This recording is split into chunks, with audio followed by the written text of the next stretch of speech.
Imagine you are a Rito about to join Link on a long quest. It will be difficult, and you won't know where your next meal is going to come from. What would you eat the night before your big adventure? You'd want something nutritionally dense and filling. The Colombian dish, bandeja paisas, would fit the bill perfectly. Today, we are going to discuss some game lore and what I believe is the real-world inspiration behind the Rito in the Legend of Zelda series. Welcome to Whimsical Feasts, where every day we ask ourselves one question: what would the food from this world taste like? Today we are exploring the Legend of Zelda Breath of the Wild, specifically the Rito people. The Rito are a bird-like people that first appeared in Wind Waker, though they had a different appearance there, and they evolved from the Zora. In Breath of the Wild, they live in the Hebra region, and appear as giant birds of differing species. For this video, I will only be referencing the Rito from Breath of the Wild and Tears of the Kingdom. The Rito in Breath of the Wild and Tears of the Kingdom are warriors. They primarily use bows and arrows and are masters of aerial combat. When you meet them in Breath of the Wild, they're anxious about the divine beast, waiting to blast them out of the sky. Spoilers, Link takes care of that. And he gets a sick new bow in the process. Now that we have some information about the Rito in Breath of the Wild, let's talk about a few real-life cultures that they resemble. They appear to be strongly based on cultures in South America, specifically those around the Andes Mountains, such as Colombia, Peru, and Ecuador. This is evidenced by the way that they dress, the designs seen around their homes, as well as their musical instruments, though there are definitely a lot of other countries that would fit as well. Now, there are a lot of civilizations that have existed in these areas over the centuries, each with their own nuances and also similarities. I'm really only touching the surface on the similarities that I see relative to the game. So this is not comprehensive. The main civilizations that I kept seeing pop up in my research were the Nazca, the Moche, the Inca, and the Chimu. Of course, most of them existed at different times, and some of them, like the Inca, actually took over the Chimu and assimilated some of their things into their own culture. The common theme seems to be that the later cultures learned a little something from their predecessors, usually in the form of textiles, pottery, and metalworking. Many of these cultures had a lot of bird imagery as well. The Nazca and the Moche would depict warrior birds in a lot of their artwork on their pottery. And the Nazca, of course, are famous for those lines.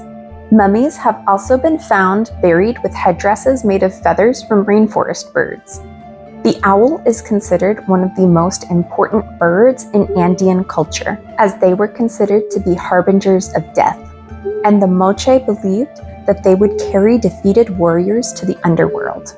As a side note, in my deep dive, I did learn about a giant cannibalistic owl called Asio ecuadoriensis that existed like 40,000 years ago. And I am not saying that that is what Chief Canelli is, but does anyone else find a little odd that there are no other owls in the village? Anyway, that is speculation for another video. On to the dish. Today's dish is going to be a slight variation on the Colombian dish called bandeja paisa, or mountain platter. Originating in the Antioquia region of Colombia, it is a highly caloric meal that field workers would often eat when they had a long day of labor ahead of them. The high protein and carbohydrate-based dish would keep workers satisfied throughout the day. I like to think that the Rito would consume this before a long flight, since if we assume that they function similarly to actual birds, larger birds would have a higher basal metabolic rate, generally speaking. So it would be important for them to consume a lot of calories before a long flight. Now, on to the cooking.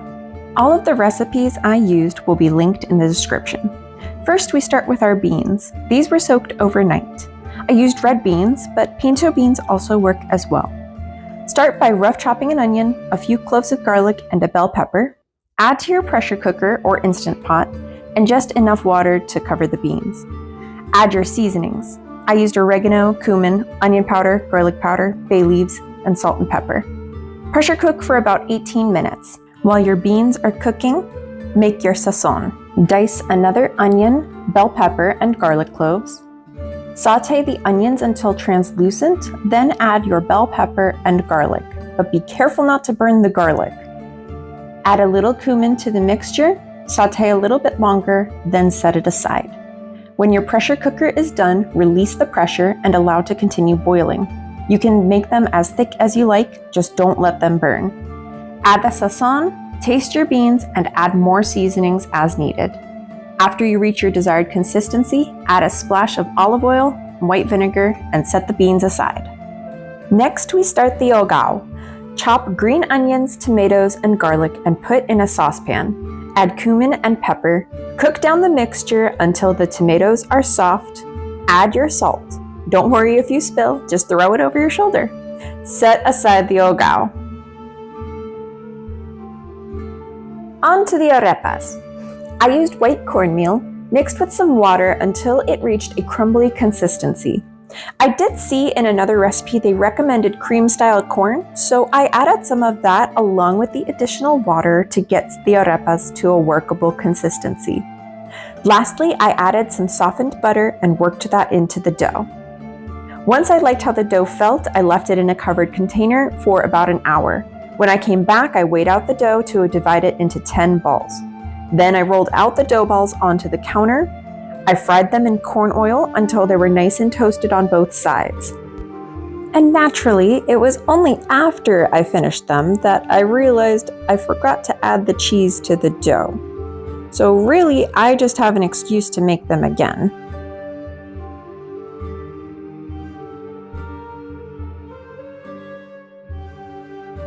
I ended up making tostones instead of the typical sweet plantains because I honestly have never been a fan of them. But feel free to make your preferred variety. I think that's what's really cool about this dish. You can change up so much and still get a similar effect. It has so much potential to be unique. For the tostones, it was actually my first time making them. I peeled the very hard skin, sliced them into 1 to 2 inch slices. Then I filled a big saute pan with canola oil, added my slices, and topped off oil so it was about halfway up the slices. Then I set the heat to medium-low until the oil was simmering and the bananas got a little browner on the bottoms. I repeated it on all sides. Next, I smushed the bananas in the little banana smusher. I brought them back to the hot oil and fried them on both sides again. Once they were nice and crispy, I put them on a plate with paper towels to soak up the excess oil and salted them. The last few fixings for the dish are just frying up your bacon, sausage, and egg.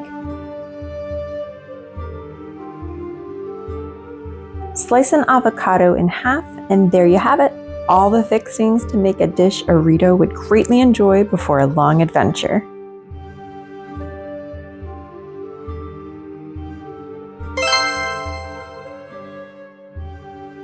I really enjoyed how the whole dish turned out. I could really only eat a little of each item because it was so filling. The ogao was delicious and I want to put it on everything now.